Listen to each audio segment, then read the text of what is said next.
Hello and welcome to the GSMC Chip Shot Football Podcast presented by the GSMC Sports Network. I'm your host, Manny Maradiege. Bring you guys some more topics around the NFL, some discussions, some debates that I wanted to get into, and just some overall new news that I have found recently in just the social media area and just looking up some articles and reports that have been going on. As usual, I'll start with the Chip Shot segment. Some more Cowboys have made headlines talking about their past season and just how they think they would fix it. And it caused a big storm, a big commotion in the media world, so I wanted to talk about that. I also wanted to bring up, similarly to that, CJ Stroud on some comments that he made back during Super Bowl week, that media week that the players have to practice, train at the location of the Super Bowl, and everybody else that's in the Pro Bowl or not involved in the game can go and do media, participate in the Pro Bowl and stuff like that. He made some comments on Justin Fields on a quick interview, a quick snippet that I saw just recently that I didn't see before, and I thought it was pretty interesting.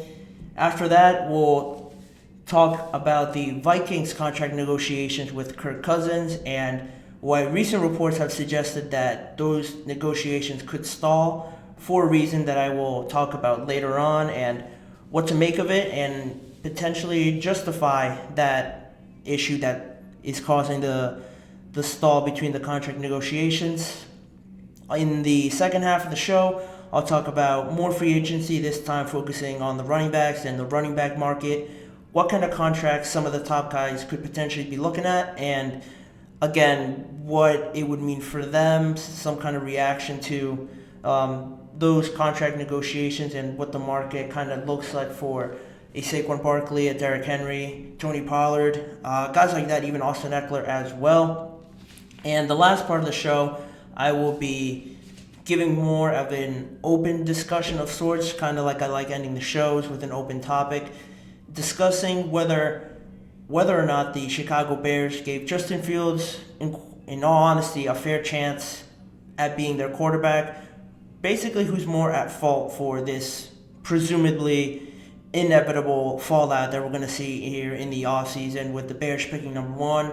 The consensus is that they're going to get Caleb Williams, and it'll just mean the end of Justin Fields in Chicago, and why I believe maybe the Bears had more to play in it for this whole project scenario not working out in the end. But before we dive into the Chip Shot segment, I wanted to remind you guys to please like and follow the show, but to also remind you guys that we get a lot of questions from viewers during the show. So to make sure your question is seen, please use the tip and donations link running across the ticker down there and to my left. With any questions that you may have, the tip and donations link, if you're not able to see it, is streamelements.com/gsmcsportsnetwork./tip.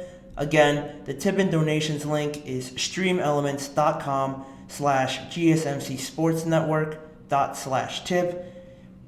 This just makes sure I get to see your question. Your question gets put to the top of the list, and I'm able to engage with you guys in anything that you might have comments on or anything like that. Not only that, it's a huge help for not only this show, but the network as well, and all the shows that are going on throughout the network and channel as well.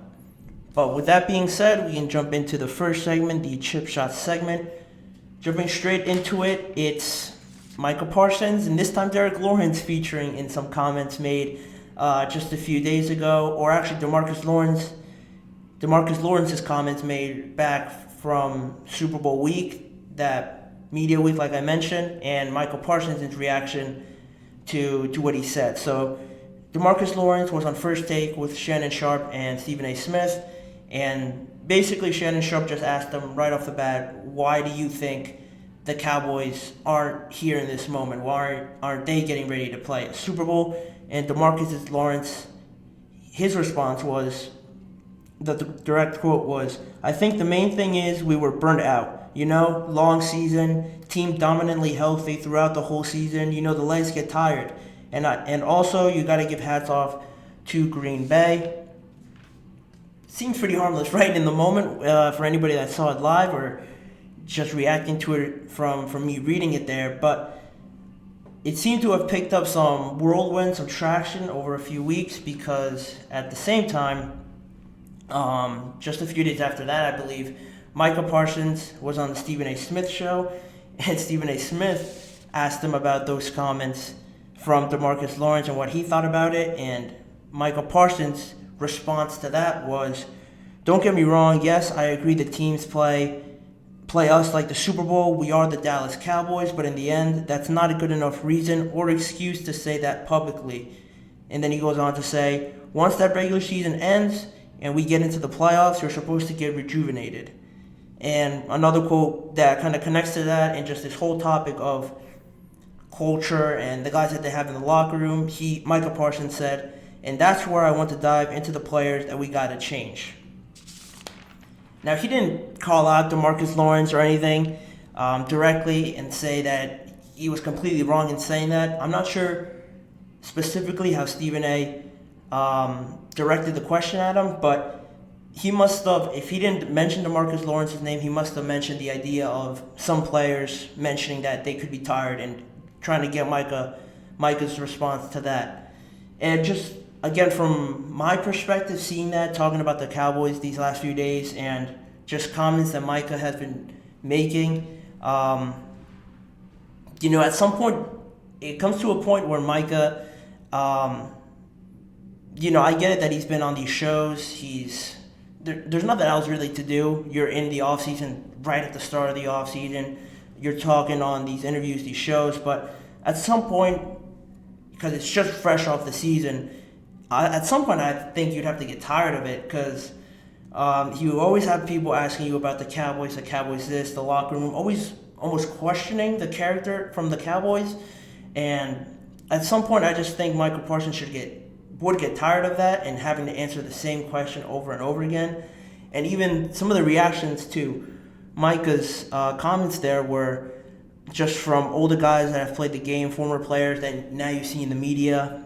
Bart Scott being one of them, Louis Riddick, just saying things like he's acting more like the media than he is a player.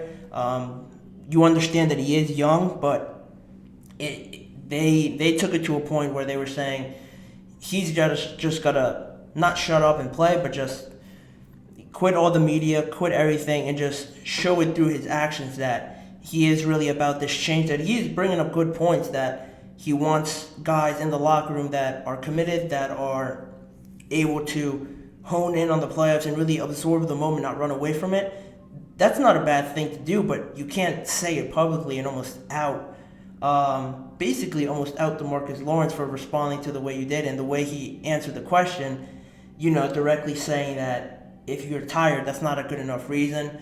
I think you could have worded it better, and I think it's not only gonna just harm them, because I'm talking about it today. I've talked about it for the last few days, but you can only imagine the national media, everybody else reacting to it, and they're probably gonna ask him about this through training camp and probably into the season. So at some point, I think just Micah Parsons has to realize that, yes, it's good to voice these issues out loud. Mostly it should be to your teammates in the locker room, but don't let the media get a sneak peek into the locker room and get more exposure to some things that should be kept in-house than they should already, because they're already in locker rooms and already speculating stuff. Don't give them more information that is basically unnecessary at this point of the season to kind of run with and make narratives on and just create more distractions for the Cowboys. But that was one thing. That was another part of the Cowboys offseason drama.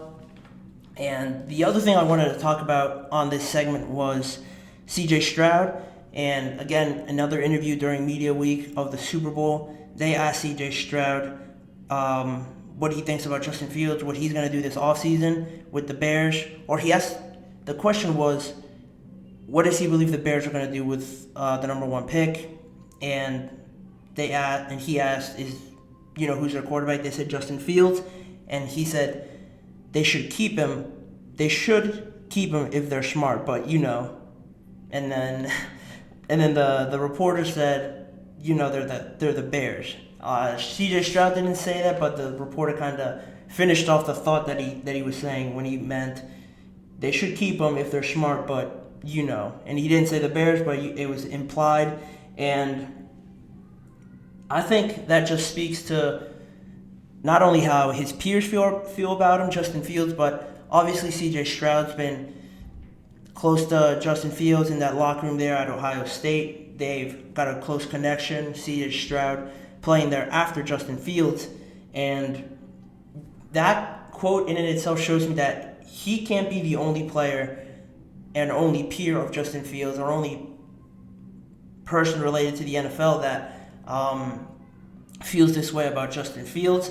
I think a lot has been made about the Bears and having the number one pick again and not missing out on that generational type of player talent that is Caleb Williams. But I'll talk about it more in the last segment, but this just kind of kicks off everything. If CJ Stroud feels like this about Justin Fields, someone who plays the same position as him, has seen him work, has seen his work ethic, the talent that this guy has, Justin Fields, you can't tell me that anybody else doesn't feel like this. And I'm not saying the Bears are making a huge mistake. It could all work out for them if Caleb Williams plays great. I think he's a great player, but at the same time, I just feel like a lot of this fallout, this divorce between Justin Fields and the Bears has fallen on Justin Fields, and a lot of people may not be avid fans of football, don't watch Justin Fields, don't really know much about him. They see these things and they think, oh, Justin Fields is just bad, that it was a bad draft pick, and it was his fault that he didn't work out there, where it could have been other factors that I'm going to get into later.